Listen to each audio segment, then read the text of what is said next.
For more chat about geek entertainment, answers to your questions, and news from the wider world of Christian geekery, get the Christian Geek Central podcast today on iTunes and other podcast services. Oh, crap! Another black mana! Oh my gosh. This is getting harder and harder for me to make use. Alright, well, let's see here. Let's do the... Oh no, let me refill my hand, then I'll do the dummy player. One, let's see, so I got 1 already, 2, 3, 4, 5. And we'll look at those in a second here. Oh, man! John Wilkerson says he used a different... he used a different highlighted at Christian Geek Central for every word in this sentence. How are you doing today? I'm doing good, John. I've been excited about this, a little nervous about it too, just because it's very different from any of the streams I've done in the past. But so far, I'm feeling it. I like that I'm spreading, that this is getting spread out over like the whole week. So it's going to be, by the end of the week, about 15 hours of content that I'm creating. And I don't have to do that in one stretch. I mean, that's like all the best hours of Extra Life in terms of worth of content that I'm able to produce, that will in the future be able to be put out as weekly content, like on Thursdays, alternating with video game content. And I can do it in these short bursts where I'm going to be sharper, have more energy, and it just won't exhaust me, and I can still get some other things done for work this week. A lot of things are going to have to be put on the wayside, but anyway, blah, blah, blah, blah, blah, blah, blah, blah. That's not what you're watching for, but I'm doing very well. Thank you, John. Okay, so now we got to do the dummy player stuff.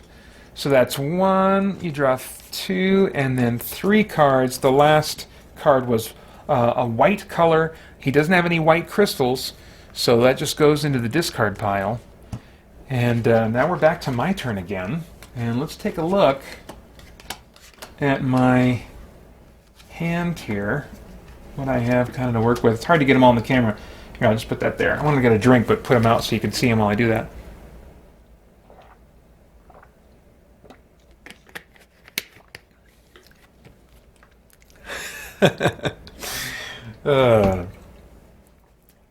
Francisco says, "Oh, come on, Peter, react." He said that before all of John's thing. So I don't know what you were wanting me to react to, but it's probably not going to happen, Francisco. Sorry. Okay, so what do I even want to do here? Oops, I'm flipping my things all around. Those need to stay there. I could head over to this fortress here. I think that's what they're called. What is it called? Oh, it's a keep. It's a keep. When revealed, place a... Oh, I didn't do this. Place a gray enemy token face down on this space. This token is revealed during the day if a player is adjacent to it. Okay, so let's put that... Let's put the keep enemy out. I have to do it face down. This is going to be tricky because normally you're supposed to put all these little tokens in a stack, but that super adds to the setup time. So I just keep them in these bags. But for something like this, I don't want to pull it out and accidentally look at the wrong side. If I do, I'll just have to redraw. So pull it out. All right, good. I did not see what it was, so that's going to go there. Very good. And then what else did it say I need to do here? Keep. Okay. Gray enemy token face down on this space. This token is revealed during the day if a player is adjacent to it. Unconquered keep. Can be assaulted and you get reputation -1. Oh, I forgot to take away a reputation for assaulting that mage tower. So there we go. 1 less reputation. And that now affects my influence because you probably can't see, but like depending on where I am, you see those numbers 0, +1, +1, +2, +2, +3, +3, and then it goes into the negative. Depending on where I'm at on that track, I can get some bonuses or penalties to my influence when I'm trying to convince townspeople to help me. All right. let's see here. So, I lose a reputation if I take on this keep. The defending enemies are fortified. Yeah, I knew that. If successfully assaulted, mark it with a shield token. You now own that keep. Other players' keeps can be... that's not relevant. Your keep. Okay. Okay, I said. You can recruit units with the keep icon here. If you end your turn on or adjacent to a keep you own, your hand limit is 1 higher for each keep you own. So basically, the advantage is... I mean, whatever experience I gain from the battle, and then a slightly bigger hand size when I'm next to that keep or another keep I run into in the future. But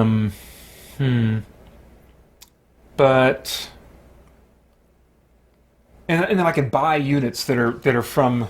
Let's see what kind of let's look at the unit offer here. And look for the ones that have the keep symbol. There is only one, and that's this one. Thugs. Thugs. I mean, Elderast would not have any problem morally with recruiting thugs. But I don't know. Is that beneath him? Does he want greater minions than simple street thugs? That's all these are. Let's see, they got a block of 3. Attack 3, reputation -1. Anytime I use these guys, my reputation is going to tank. I mean, I think with Elderast, his reputation is going to be tanking as we go along here anyway. Influence 4, reputation -1. You cannot assign damage to this unit unless you pay 2 influence during combat? Oh, no way. I'm not feeling the appeal of that at all. Okay, so... let's assume then we're going to take a left at this point as we travel and make our way to that dungeon. Let's refresh my memory on how dungeons work. Let's see. Can I put this down? It's a little less shaky cam there, Pater. Dungeon. You can enter a dungeon as your action for the turn. If you do, reveal a brown enemy and fight it. Night rules apply for this combat, and units... oh, that's cool, because then I can have access to black mana. Night rules apply for this combat, and units cannot be used. That's fine. If you defeat the enemy, mark the space with a shield token and roll a mana die to determine your reward. For gold or black, gain a spell, otherwise gain an artifact. Oh, that is much more appealing to me. While conquered, you can enter a conquered dungeon to fight a random brown enemy token with the same limitations, night and no units. If you defeat it, you get no reward other than the fame, and you do not mark the space with the shield token. Okay. Yeah, that is way more appealing to me. So we're gonna start moving in that direction. So we're gonna need 2 to move into the grassy space, and then 4 to move into, I think that's like called corrupted terrain or something. I could be wrong on that. But swampy, I don't know. Let's look. Come on, we're doing a thematic playthrough here. Where are the terrain things listed? Is that not on my cheat sheet here? It's on one of my cards. We gotta know what kind of journey Elderast is on. Oh, it's okay. So I was in the ballpark. Wasteland. Walking through the wasteland. And it's it looks kind of sandy, I guess. I don't know. You tell me what you think. It's got these, it's got, with both of these, let me see if I can get them in there. So yeah, you can see both the fortress, or the keep, and the dungeon. And, okay, maybe I was looking at that wrong. At a glance, I thought it was like dark terrain with like brownish, wispy smoke and mist kind of traveling over it, but on closer examination, that just may be like dusty spots. So it's rocky, dusty. It's freaking Arizona. It's where I live. This okay, so now I know kind of what I'm dealing with here. Elderast is no stranger to long and wearisome treks My entire life is a long and wearisome trek. Alright, so we need, well, properly we need 6 move total to get where I want to go. There's no green mana sources anywhere for me to take advantage of. I could get 2 from that. I could spend this mana token here, or this die from the mana pool to get 4 of this. So that would give me my 6. So let's go there for now. Oh wait, yeah, no, you move in and then you draw. Okay, so let's see here. This fireball, I mean, that bodes well. That bodes well, because I've got a red crystal if I need it. It's nighttime rules in here. Let's see what else we got, though. Improvisation. Discard another card from your hand to get move 3, influence 3, attack 3, or block 3. So I choose one of those if I discard, say, this one, influence, which I'm not going to need. This would totally be the one I would discard. But I'm good on move, and I don't think I'm going to need that blue. Yeah, I don't need that blue mana for anything else. Let's see, if I use a red crystal, though, what is this? Discard another card from your hand to get move 5, and attack 5, or block 5. So that could be useful for blocking. Yeah, I'll probably want this for the block, for whatever I face. And so I'll set these aside. This will be my block strategy. This will be my attack strategy. But you know, if I use this ability, which I totally would, that's going to give me siege fire attack. So I probably won't even have to block. So yeah, let's go into the dungeon. Let's see what's up. Creeping into the darkness, what secrets await for me to discover and take advantage of. Am I drawing from the right thing? Okay, yeah, I am. Then suddenly I'm faced with a Minotaur. Okay, geez Louise. So this doesn't look too bad. He's got a decent defense.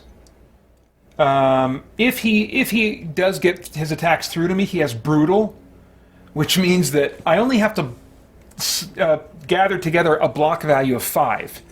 But if I fail, if you don't have equal to or greater than the block that's required, then the attack goes through. In this case, if the attack goes through because of this brutal thing here, he's going to do double damage to me. So I cannot let his attack get through. That would be a very bad thing. But yeah, I think I totally have it in me to take this guy on. So, put that there. We've got nighttime rules. I will use one of my crystals over here. These are a little bit harder to get back. The stuff from the mana pool up here, that gets refreshed theoretically every turn, unless I keep rolling black mana dice.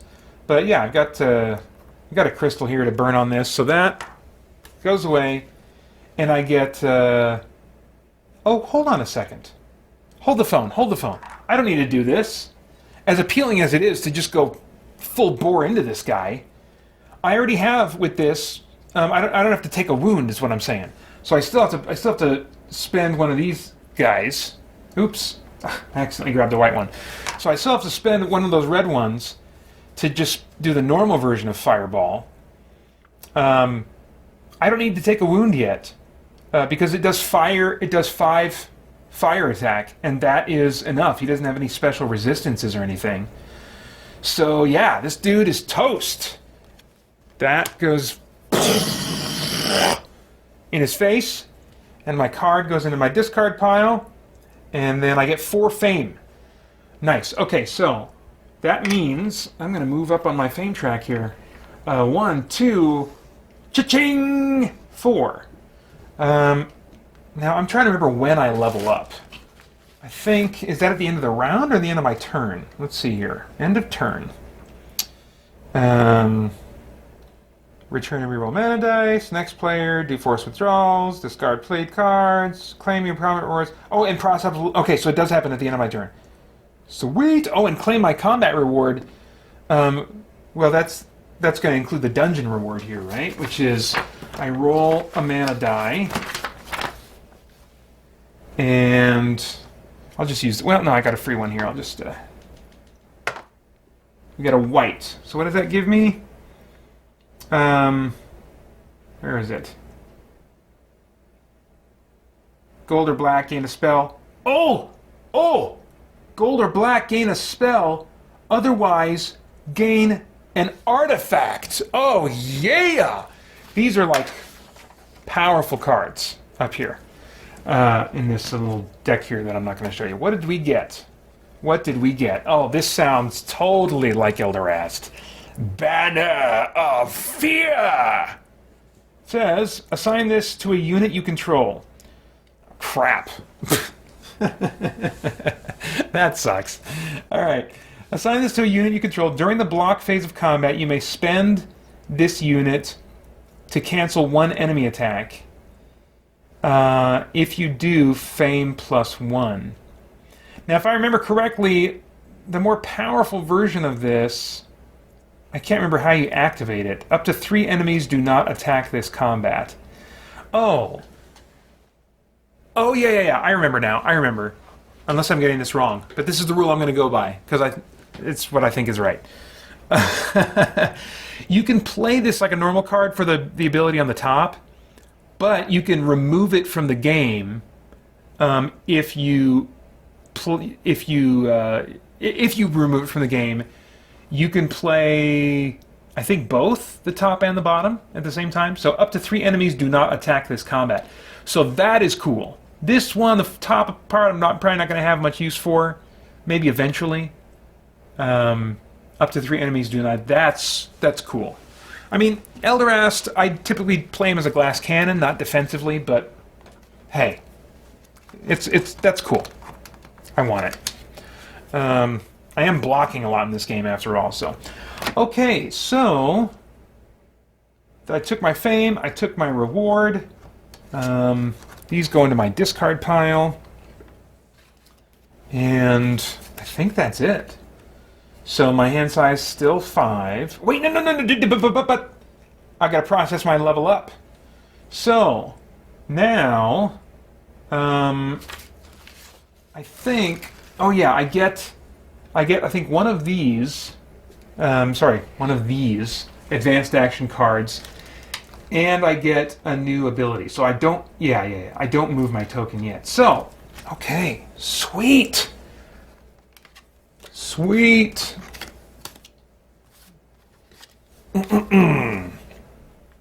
What do we got here? Pure magic. That does not sound like Elderast at all. When you play this, pay a mana. If you paid green, move 4. If you paid white, influence 4. If you paid blue, block 4. Blah blah blah blah blah. Nope. Stout resolve. Move 2, influence 2, attack 2 or block 2. You may discard a wound to increase the effect by 1. That's pretty good. The improved version, move 3, influence 3, attack 3 or block 3. You may discard any number of cards, including 1 wound, to increase the effect by 2 for each. Okay, that's definitely the front runner at the moment. However, what have we here? Maximal effect. When you play this, throw away another action card from your hand. Throw away. Throw away. Does that mean discard or remove from the game? I don't know. Use the basic effect of that card 3 times. That probably means remove from the game. Okay, that's what I'll assume. When you play this, throw away another action card from your hand. Use the basic effect of that card 3 times. I mean, good freaking gravy. When you play this is the souped up version. Throw away another action card from your hand. Use the stronger effect of that card 2 times for free. Oof. Yes. Power! So, yes, that's what I'm keeping. And whether I'm supposed to or not, I'm going to get out another card for the this deal here. What's this? Gaining green crystal to your inventory. Siege attack 3. Alright, that's alright, I guess. Yeah, I'm liking this start. I'm off to a real good start here. So, boy, just like that, I almost have a full hand again. 1, 2, 3, 4. So, my turn is over. Am I supposed to gain any influence right now? No, I don't think so. No, I don't think so. Okay. So, that's the end of my turn. Let's get one more card. I'm making my way through my deck. 1, 2. So I just picked up heal 1 or draw a card. Heal 2 or draw 2 cards. Okay. All right. Well, that's good for now. Let's do the demi player's turn. Let's see here, Francisco. What do you got here? Francisco says, "You got a Minotaur right away? That is total bull." That was a good one. That was a good one. I did chuckle when I read it, but just when I read it mentally. But reading it out loud, you got all the laughter out of me you were going to get with my initial glance at the comment. So you just get the wink and the thumbs up. All right. So 1, 2, 3. And the last one was red. He does not have any red crystals, so we're good. So yeah, so far I am ahead of the dummy player in terms of how fast I'm getting through my deck, which that's where I want to be. I want to be the one in control of how fast this day passes. Gosh, I could say that about my life. I want to be the one that's in control of how fast this day passes. Oh, jeez.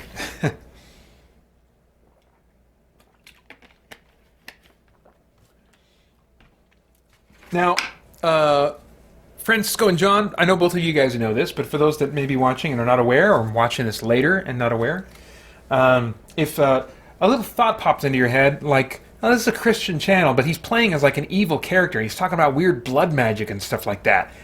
I don't know. How do you reconcile that as a Christian? Is there a problem here? Is there a conflict between what the Bible teaches and playing something like this, or playing Dungeons and Dragons? If you're interested in that topic, I've made a video called "Can Christians Be Evil in Games?" If you search for that on our YouTube channel, youtube.com/christiangeekcentral, it's about a 30-minute video, and I try to be fairly exhaustive in treating that topic. There is another video that I partnered with speculativefaith.com to produce on the subject of fictional magic and interacting with fictional magic in games, or in the context of that article, it was books, you know. But I think actually, and that's really solid content that they put together. I was happy to share that, and so that's good if you're specifically interested in kind of magic and like fictional forms of magic. But actually, the video "Can Christians Be Evil in Games?" I think also applies to that question of, you know, well, let's say worst case scenario, because the argument behind the video on fictional magic is basically, well, when the Bible talks about sorcery, it's talking about something very specific that you need to understand the historical context in order to properly figure out how that was being applied, and how to then, after you do that, because first in Scripture we want to figure out how was this applied to the original audience of this, and then what principles remain that we ought to apply to our lives. So I think that's the process you need to go to as you're doing what's called exegesis. You're reading, understanding, interpreting, and then applying Scripture.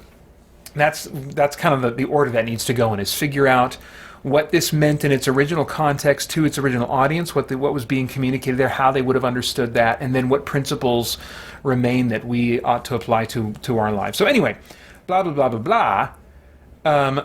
Let's say worst case scenario, I'm playing a game that is dealing with real world sorcery, you know, real world witchcraft. What if this was a game that was not about a fantasy world, but about playing characters who practice Wicca, you know?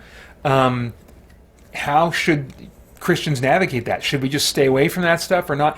And I think there's an argument to be made that in some circumstances it is fine, it's safe, and there's even benefits, and it can even be God glorifying to play a game like that. But that would be very specific circumstances. So anyway, if you're interested in kind of discerning through those kinds of topics, again, the video is called "Can Christians Be Evil in Games?" All right, that's the end of that little plug. I did my dummy player. and I've got my hand, so I'm ready to start a new turn now, right? So I think we need to explore. I've kind of committed myself here to the leftern path because you cannot pass through mountains, period. Unless you have like a special flying ability or something that comes up in maybe the advanced action deck or a spell somewhere. But I've basically committed myself to the left side of this here. Now, if I remember correctly, I think from where I'm positioned,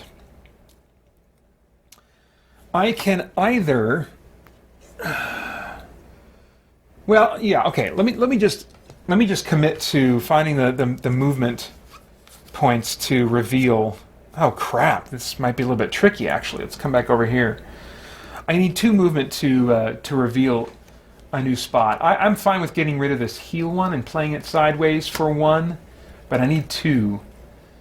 And this one is probably not going to be immediately useful to me, so I wouldn't mind playing that for my second movement.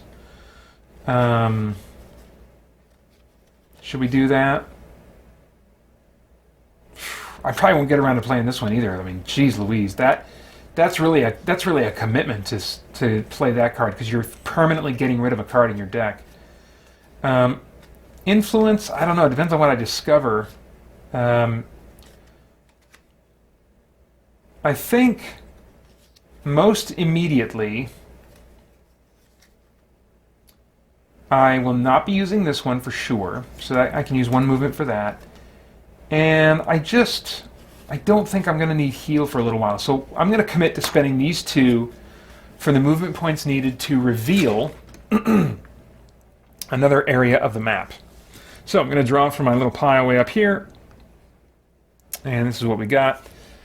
And I think, this is what I was going to say before, I think I might have a couple options of where I can actually place this, as long as the symbols match up. Yeah, I could place it here.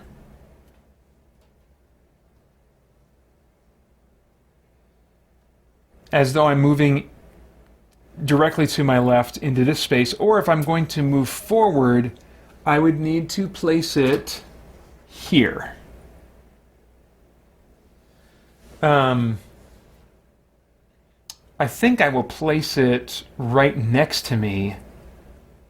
This is the kind of power that Elderast has. He can move the very earth. And this would be a huge amount of space that he's moving. Look at that. I'm gonna, yeah.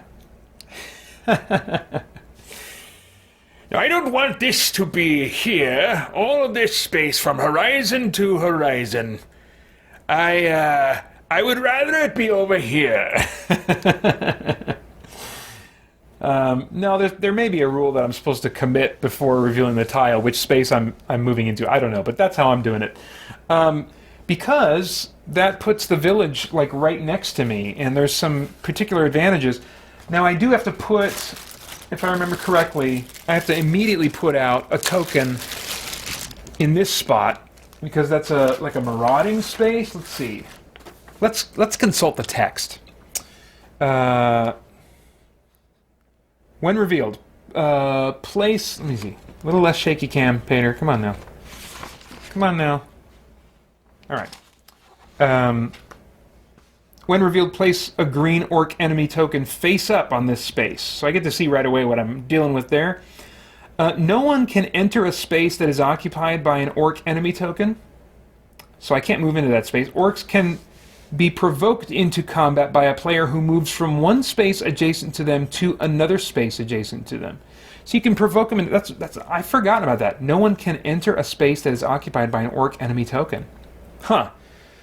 So the only way to fight them and get rid of them is to provoke them, which is to move from one space that's next to them to another space that's next to them.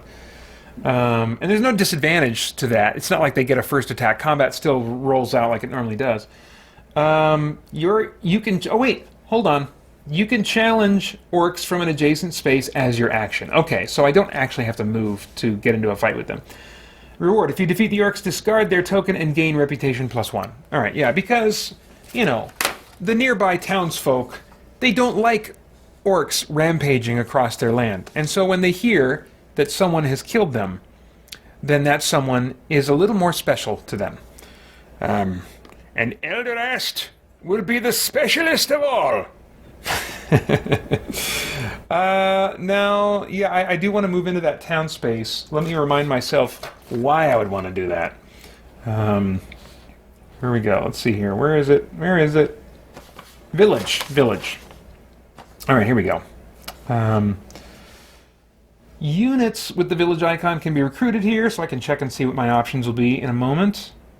Yeah, let's see here. Healing. You can buy 1 point of healing for 3 influence. Okay, don't need that, but good to be reminded. Plundering. Ah, here we go. You can plunder a village during another player's turn, so I could do that during the dummy player's turn. You can only plunder a village once between each of your turns, so you can plunder these villages multiple times. You can only plunder a village once between each of your turns. If you do, draw 2 cards, and you get reputation -1. Okay, so I do think it's thematically a little bit weird that I can only plunder it during another player's turn. That puts me at a disadvantage, because I would have spent a number of cards potentially, unless I specifically save them up for the plundering. Draw 2 cards and get a -1. So that doesn't do me a ton of good. You can only plunder a village once between each of your turns. If you do, draw 2 cards. Not new cards, just cards from my deck. So that's kind of like if you're in a bind. If you're in a bind, you really need some cards, you can do that. Get reputation -1. So really the greatest value this location has for me is potentially what I can recruit from the unit offer. We got 3 different options here. Red Cape Monks. Okay, so it takes 7 influence to recruit these things. Attack or block 3. Fire attack or fire block 4. So that's cool, like damage dealing. Herbalists, no. Illusionists. They can give me an influence of 4. That could be handy, because Elderast is not going to be getting along with people very well. So messing with their minds can make them think I am the benevolent ruler of their land. Target unfortified enemy does not attack this combat. Gain a white crystal to your inventory. Fire attack or block 4. So both of these are 7 influence. I don't even know if I'm going to be able to put together 7 influence. Not this turn, I don't think. Oh, John had to go. Okay. Well, retroactively, if you ever see this, John, thanks for coming by.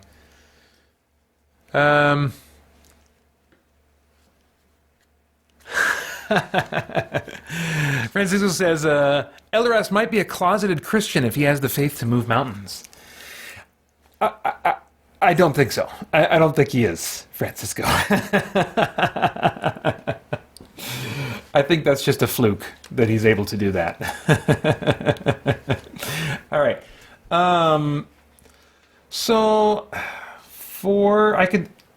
once I'm in the town, oh gosh. Let's see. There's a... Why are these here? Why are these 2 dice here? I forgot why these 2 dice are here. Did I roll them for something else? One of them... Oh, I rolled one for... One is... Okay, one I used, right? I don't know. I forgot. I'm just going to roll it and put it back in the offer.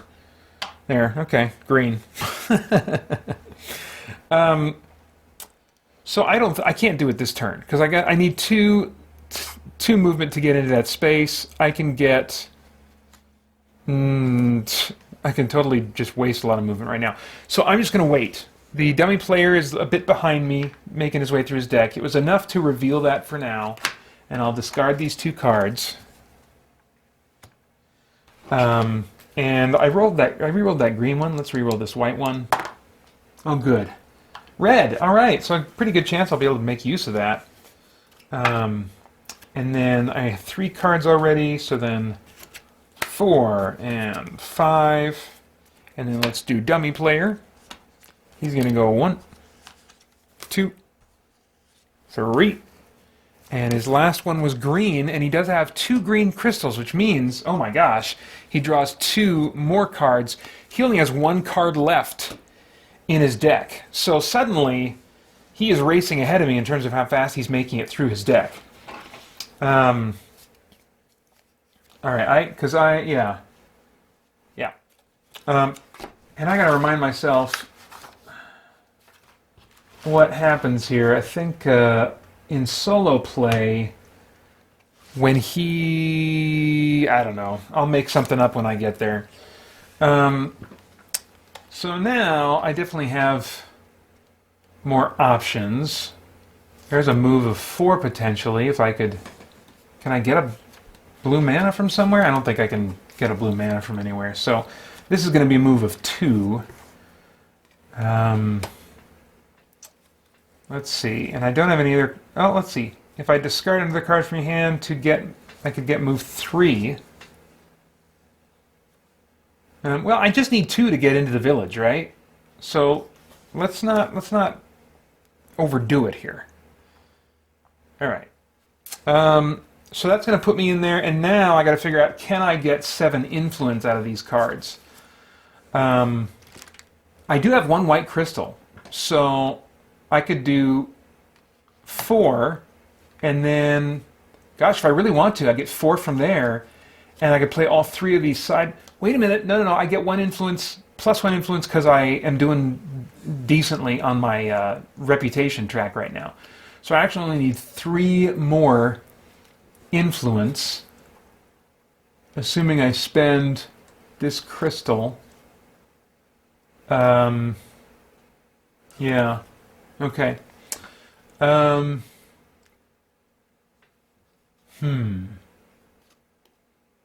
Wait. 4. No, I only need 2 more. 2 more. So which one of these do I want to get rid of? Probably this one. When you play this, also play 1 mana of a basic color. Gain a crystal of that color to your inventory. Oof. I do like that card. But I might just prefer to... Let's see. Influence in this game. What am I going to use that for? I'm going to use it to recruit units. And to heal. What else? I think those might be the main things. I think at different locations I can get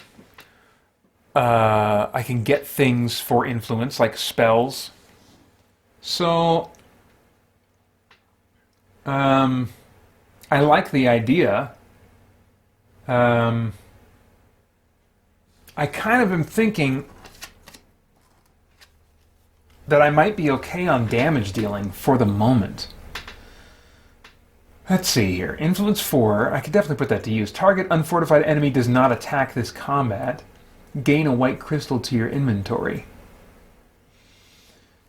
But see, these are not cards that go into my hand. I need to remember that. They sit out here, and then once they are used, they get a token put on them, and then I can't use them again until the next day has passed. So for multiple turns, they kind of become unusable. They can still take damage for me, but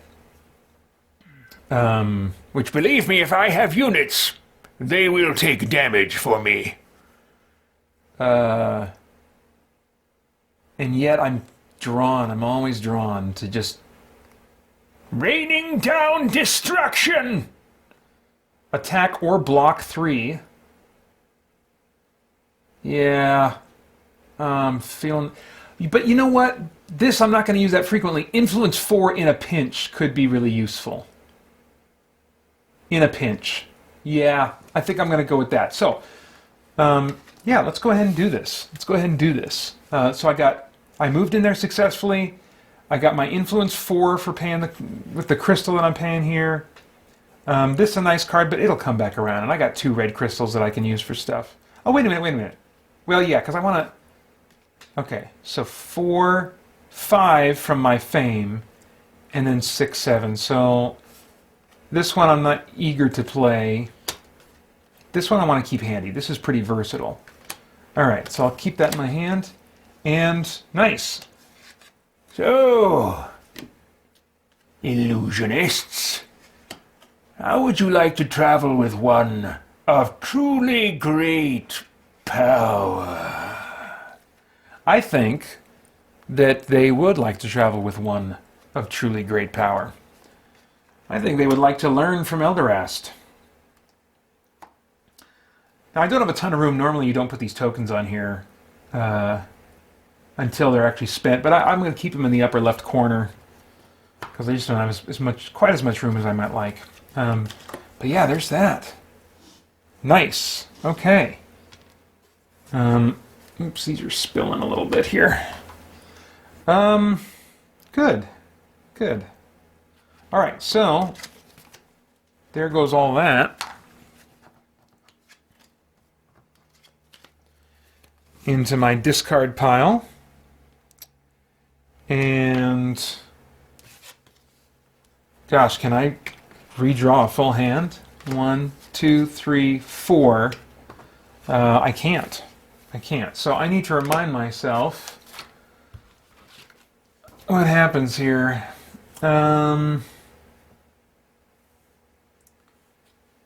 Draw up to your hand limit. Let's see here. Play round, blah, blah, blah. Or round limit or end play rounds until round limit or end conditions. Oh, yeah, okay. I'm trying to remember when players play turns until someone announces the end of round. Other players then have one last turn. I think I can declare end of round if I don't have enough cards, but I don't have to. But when I have no cards to draw, then I think I have to declare end of round. So I am not going to declare end of round at this point. Even though it means having less cards to work with on my next turn, I'm going to see what I can do. All right, dummy player. He only has one card to draw. So then, so I'm still just a little bit ahead of him, I think. I don't know. I'm probably doing that wrong. Whatever. Why do I still have this token out? Did I take my 4 fame? I think I did. For killing that Minotaur? Did I? I don't know. What did I kill first? I killed... Yeah, I think I did. Normally I would err on the side of cheating, but I don't know. I think I'm doing all right. I don't think I need to cheat at the moment. So, back to me. I guess I just need to keep moving onward and upward. Oh, wait. We got to put the marauding orc out. See what kind of orc it is.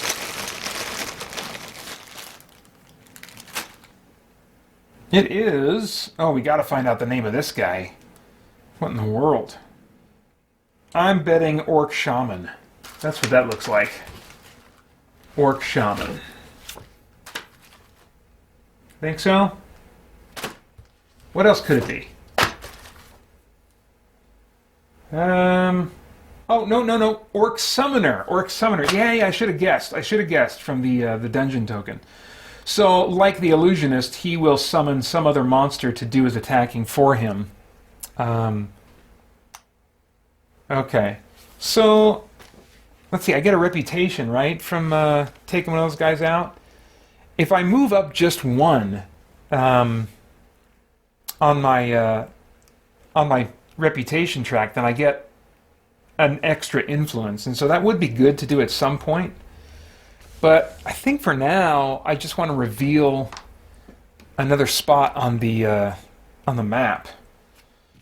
So I need 2 movement to pull that off.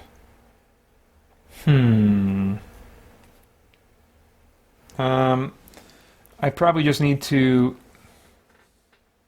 Well, let's see. If I'm going to have to use 2 cards anyway. See, this says discard another card from your hand to get move 3, blah, blah, blah, blah, blah. And that's what I would use it for, to get the 3 movement. Unless, I'm probably going to need more movement than that this turn. So maybe the way to go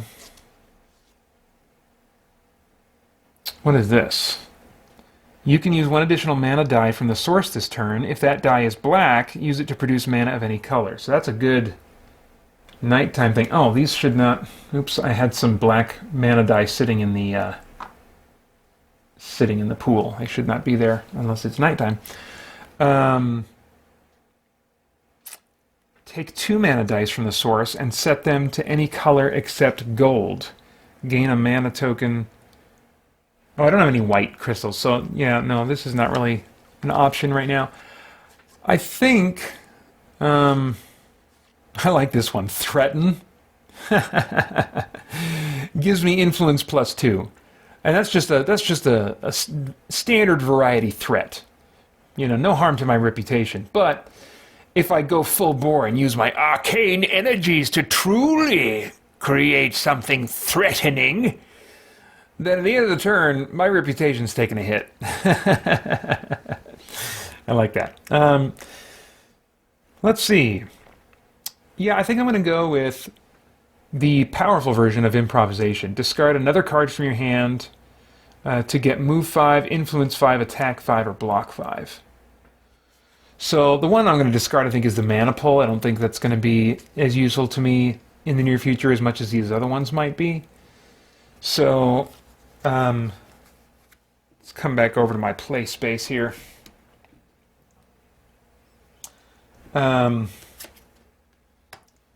So I can use a mana token for this, so that's nice. Don't have to burn one of my crystals. So I'm getting, but I also have to discard a card. So I'm going to discard this one. And that brings me up to move of 5. So I'm committed to that now because I'm about to reveal a tile. So let's see what happens over here. And there's only one way I can orient this. It's got to be right here. Look at that. Look at that right in front of me. Well, let's get another group of marauding orcs out. You know what? I freaking like this game. I really enjoy this game.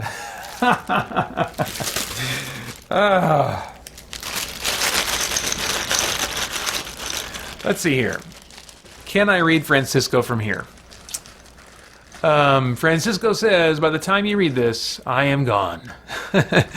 Need to help daughter with school while I work, and it's a bit hard to split my focus 3 ways to be here. Hope you have a good rest of your stream. Thank you very much, Francisco.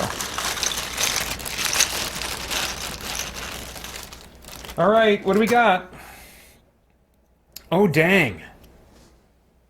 This looks like what, like a group of zombies? That's the vibe I'm getting. Let's see if I'm right. Zombie horde. That's right, it's a zombie horde. My gosh. So, what ability do they have here? They've got ice resistance. They've got... this little thing at the bottom here just means they're part of a faction, I think. So I think I can ignore that. Not really relevant to me at the moment. But they've got that... What is that boulder thing? Oh, cumbersome. Okay. Cumbersome. That means...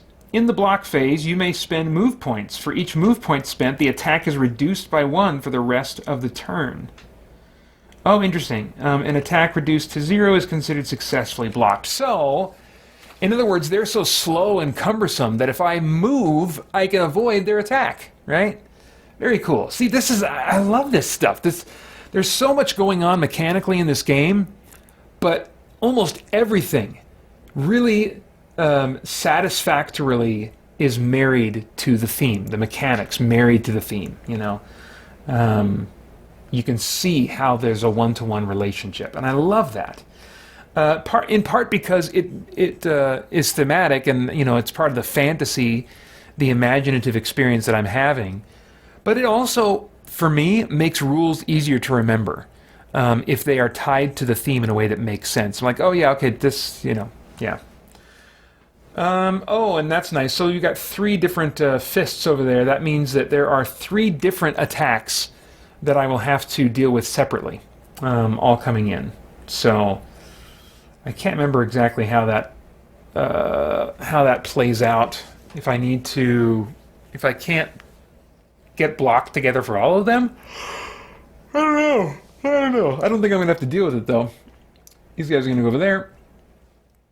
These are healing glades here, so I can go here to get healed if I want to. It's another village. But right in front of me here is... he's blocking it just a little bit, but that's a mine. I'm pretty sure.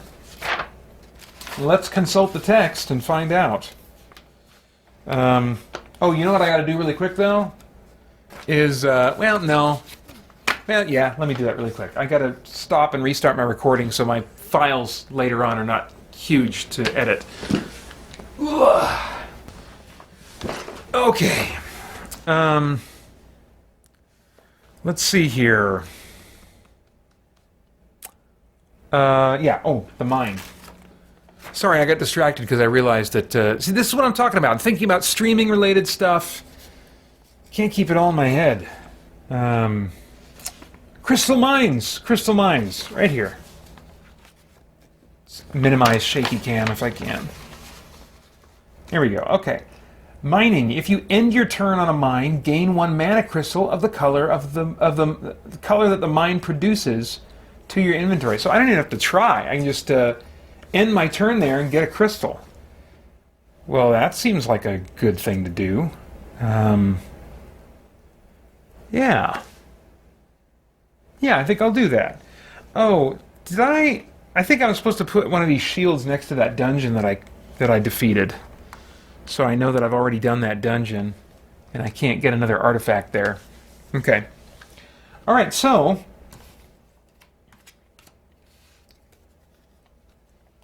I still have some movement left, right? I have 5... I got myself 5 movement total. I used 2 to reveal. I have 3 left, and look at that. Requires 3 movement to move into that space, which is called a what kind of space? A hills. It's hills. So, Eldrast is going to be trekking through the hills. He's going to end his turn here and get... Ah, yes. Power in its purest form. Let me show it to you here. Look at that. A little bit of kryptonite. Very nice. Power! Power! All right. So, I think that's going to end my turn. All right. Yeah, good. And... Wait, did I... Okay, no, I think I declare end of round now or something. Yes, end of round. I declare it, then the other players get 1 more turn, and then round's over. So, I think... Gosh, I think I want to look that up. No, I don't. I don't care. I really don't. If I was not recording myself and streaming, I would look it up. But for now, I'm just going to fudge it. So... The Goldix, he's not going to do anything on his turn, so that means the round is now over. And, yeah, we got to reset. Oh, gosh, let me see if I can remember how to do this. The Christian Geek Central podcast is the longest-running podcast for Christian geeks with over 600 weekly episodes and counting, featuring audio versions of much of the same content you'll find here, plus exclusive content including weekly news updates from the creators of Christian comics, novels, and video games, debriefing and commentary about what I've been playing, reading, and watching, and my expanded responses to your comments and questions via YouTube, email, or the Christian Geek Central forums. And now with timestamps, so you can jump straight to the segments you want to hear most. Get the Christian Geek Central podcast today on iTunes and other podcast services, and enjoy one more way you can geek out and seek the truth.